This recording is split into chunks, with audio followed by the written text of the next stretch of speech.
Here we go. Get ready, get set for the best movie and pop culture talk in the universe. It's the Good Brothers on Mercado Airwaves with your hosts, Alex Mercado and Mike Mercado.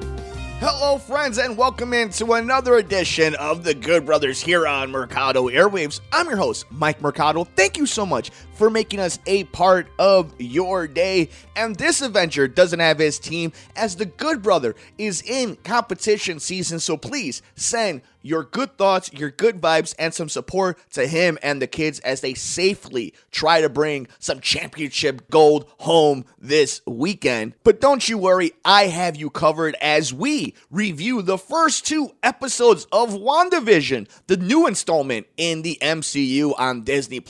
And then we have to tackle this report about a possible huge return in the MCU. We'll get to all that and so much more. But before we do, let's take care of some housekeeping notes. You can follow us all over the universe. I'm on Twitter at MikeMedia, Instagram, Mike Mercado Media, and the show is on Twitter at Good Brothers Pod. If you like the Good Brother, is on Twitter at Mercado21Alex, and on Instagram, Mercado2121, if you want to send your good vibes and support to him this weekend.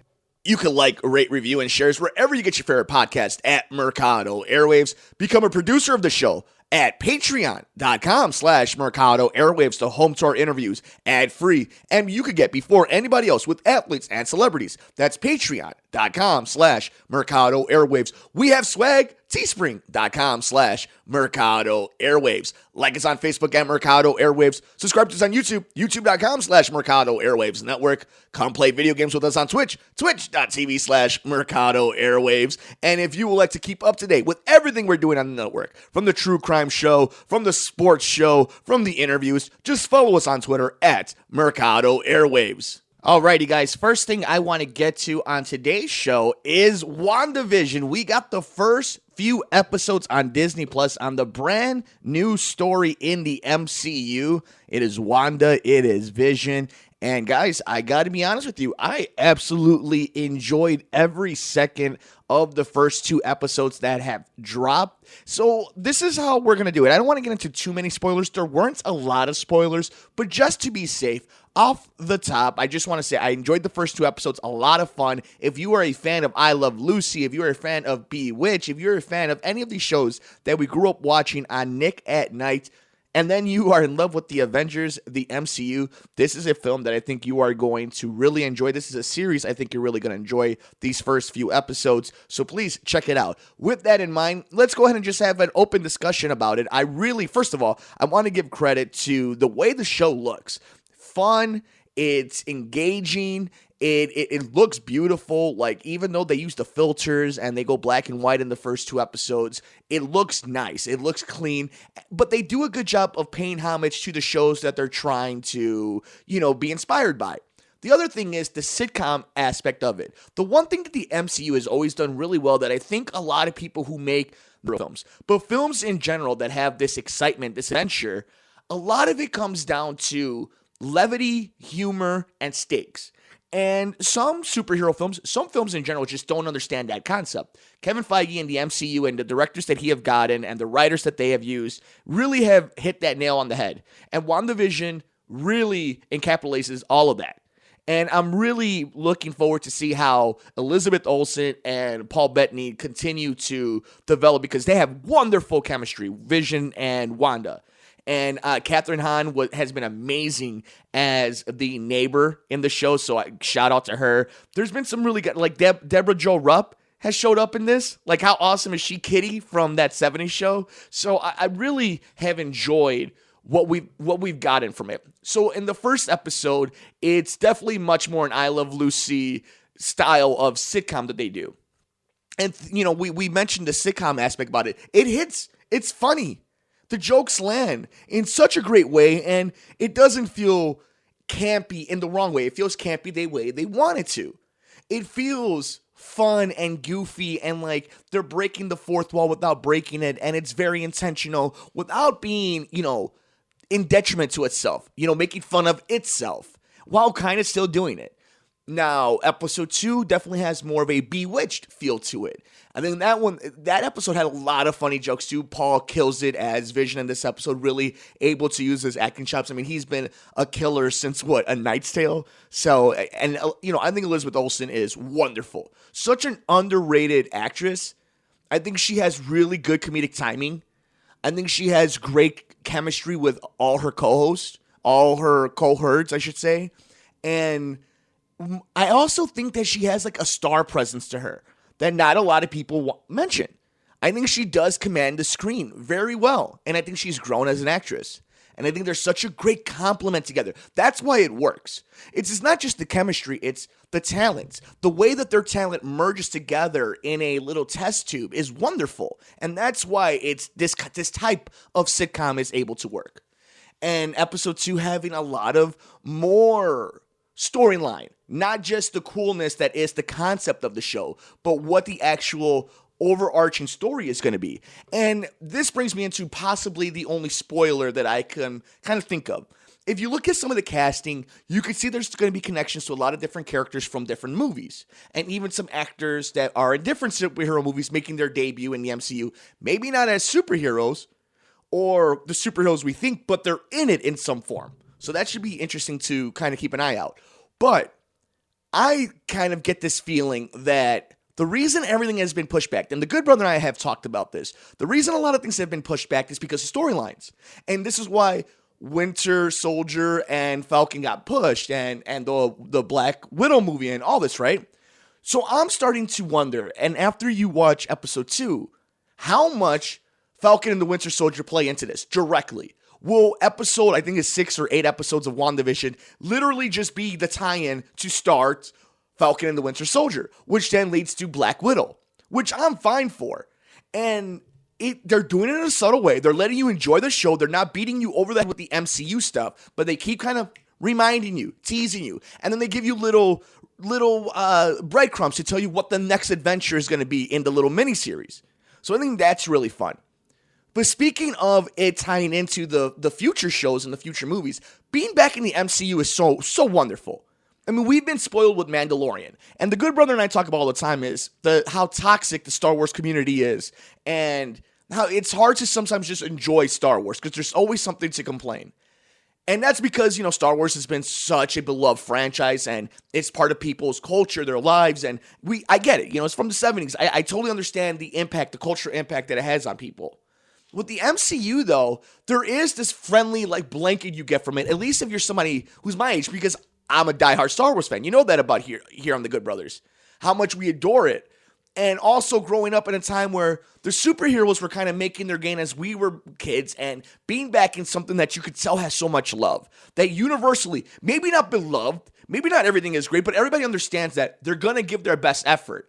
And being back in that universe with these characters and these performers, these storylines, the comedy, and the fact that they're going for it in their own way. It's easy to be cynical with the big corporate machine because it's the big corporate machine that is Disney. But at least these creators are going for something a little different that we haven't seen in a while. So let's go for a sitcom, because sitcoms are back in. I don't know if they ever go away, but they're back in, with the Goldbergs and Modern Family Office. So the last decade or two have been the resurgence of it, right?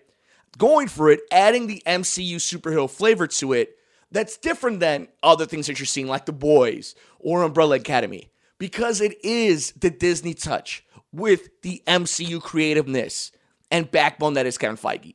So I am enjoying WandaVision so much. Highly, highly suggest watching the first 2 episodes right now on Disney+. We will get the Good Brothers review of it next week on the Good Brothers. But as far as I'm concerned, 2 home runs for Disney+ in their new miniseries, WandaVision. Lastly, friends, we need to get into this story that broke the internet and then broke the hearts of the internet. So this is from our friends over at Deadline, and this was reported on January 14th, 2021 at 9:05 a.m.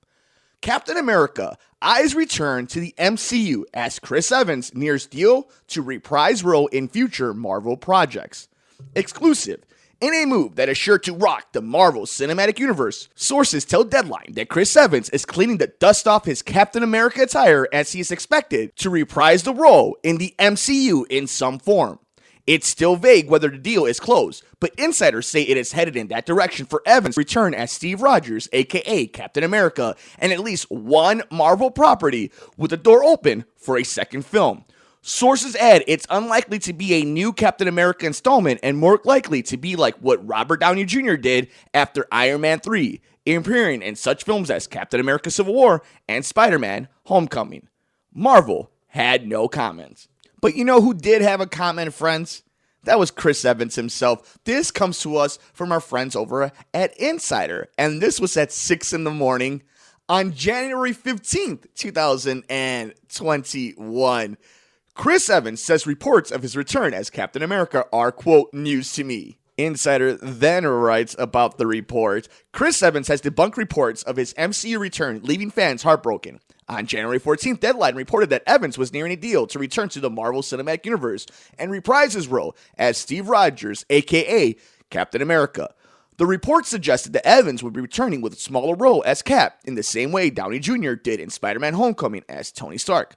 But Evans dismissed any ideas of his return with one simple tweet late on January 14th, writing, news to me. So it's been an emotional day or two for the MCU fan base, but it looks like, at least from recent reports, that Chris Evans isn't going to return to the MCU. But we have to leave the door open for the possibility that he does return. And here, they haven't ridden themselves in many corners. If you've watched Avengers Endgame, spoiler alert if you haven't, they leave the door open with him. You have the writers saying there's two Steve Rogers always in the timeline. And then you have the Russo brothers say like, well, no, there's only one and he stayed with Peggy. But it doesn't matter. These are superheroes. They bring people back from the dead all the time. We just saw half the galaxy get snapped into dust. It's more along the lines, if Chris Evans wants to come back, awesome. If the writers, directors, and Kevin Feige have a great story for Cap, even better. That's what I want to see. I don't want just to see them force something. I want to see first Chris Evans grow as an actor, as a director, as an influencer in Hollywood. That'd be great. I want to see the studio get away from the crutches that are Iron Man and Captain America, which is funny because 20 years ago, we would never have said that. But it's the case now. Like, that's their crutch. Those are the guys that they lean on when they need $1 billion. But I want to see what they do when they don't have them. Can you make new stars? You got these guys over, and you got to give credit to everybody who was part of that process. But it's now time to make new stars. Let's get other people over. And they've done it. They did an amazing job with Chadwick Boseman and with Tom Holland and with Brie Larson. Even if people didn't love Captain Marvel, Brie Larson's a great actress, and they brought her in, and they're building new stars. Chris Pratt became a star. You could go down the list. We know we're missing people. But I want to see what they do outside of that. Outside of the big three, big four that they did all these years, the original Avengers. Let's see you make new stars. I want to see something different. But if you have a great story, I'm all down for it because you got great performers. And I think there's still a lot that you could do with Captain America. I still think there's untold stories. The man out of time, that is now part of time, that is part of history, that has seen all of history. That I want to see that. I want to see the growth of it. I want to see the MCU post Thanos. And then I kind of want to see what the idea is moving forward. Do they become a little bit more grounded? Because obviously we know there's this entire thing going on with the Eternals and the space opera. But when it comes to these stories, especially these miniseries, are we going to be more grounded? And if we are, that does allow a Captain America to come back. And the scheduling isn't as grueling for a TV show. And knowing if you're an actor, the consistent paycheck and notoriety of being in a successful show like this, especially coming off of what Mandalorian and what we're seeing with WandaVision right now. I mean, if it's a hit as much as Mandalorian, which is not going to be possible, Baby Yoda was just too much of a capitalistic, juggernaut. WandaVision has a chance, though, to still be a really good show. So if you're Chris Evans, if you're somebody who's a young actor, you still have all the potential when it comes to making movies down the road, you stay in the good graces of the big company and the fan base, I think it's a great thing to do. And, we talking business side of it, if you're Chris Evans, right? So you have a movie like Knives Out, an ensemble cast, wonderful movie, Rian Johnson directed it, everybody loves it, okay.